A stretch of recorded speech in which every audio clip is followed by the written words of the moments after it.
Alright, hi everyone, welcome YouTube and Twitch. My next video is going to be about the gearing system in Knights Chronicles, so the Rune system. So those of you who might have played Chain Strike with me knows how hard it is to farm gears and etc. Here I think it's a much better system. So well, first of all, let's see how we can get those gears. So you go to a dungeon and you go to the specific Rune dungeon, and usually it's unlimited entry, and you go in and there's difficulty levels. This difficulty, the highest one, will give you max star, I think 6 star. So you just run it through and yeah, it drops 6-star gears. So then you go to your character system, room management. You'll be able to see all the stuff that you got. Here we go. And here, yeah, so 6-star is max. So here the rune system works like this. You have your main stat, right? And you have 6 slots on each character. So the main stat will never change. It's always the same main stat. The value may be different as you level it up, but the value, the main stat, it won't go from, let's say, attack to HP on slot 2. What's different is the variation comes with the substats. So you get 3 substats and each have different modifiers. So you may be getting, let's say, 3 of the same attack increase substat, but they can go up by, let's say, 2% here, 1.95% here. And this number is a, when you level it up, it'll give you a range that can increase by. So let's just see how you would kind of manage your rune and how would you increase the levels, etc.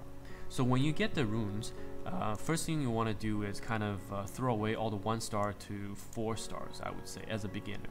Because you can farm good runes later, and you often get rewards that let you summon 5 or 6-star runes that you really don't want to waste any resources on 1 or 4 stars. So you can ditch them, and then when you break them down to give you kind of these strengthening stones or crystals, right? And you use these crystals along with gold to upgrade. So let's say I want to upgrade Mina's or my Duke's plus 11 stone here, right?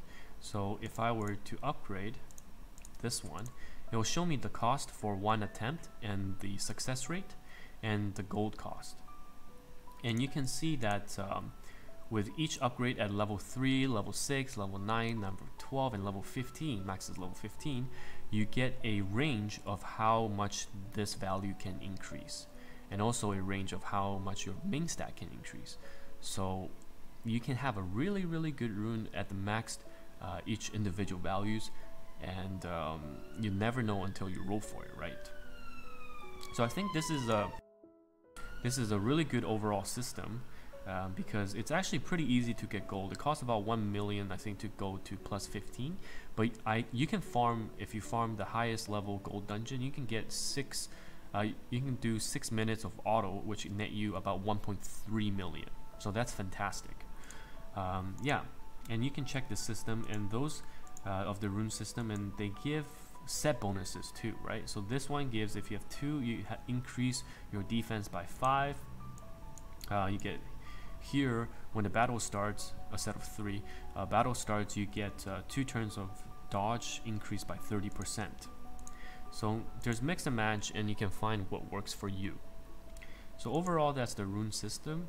Again, mid game, probably everyone's running 5 or just 6-star straight up with optimal substats. What you want to do for substat is speed, attack, HP, and stuff like that.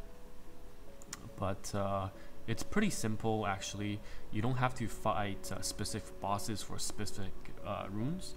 So the system is quite intuitive, and it doesn't eat too much resources into upgrading, and you get tons of shards from disassembly from breaking down the useless runes. So it's a quite good system.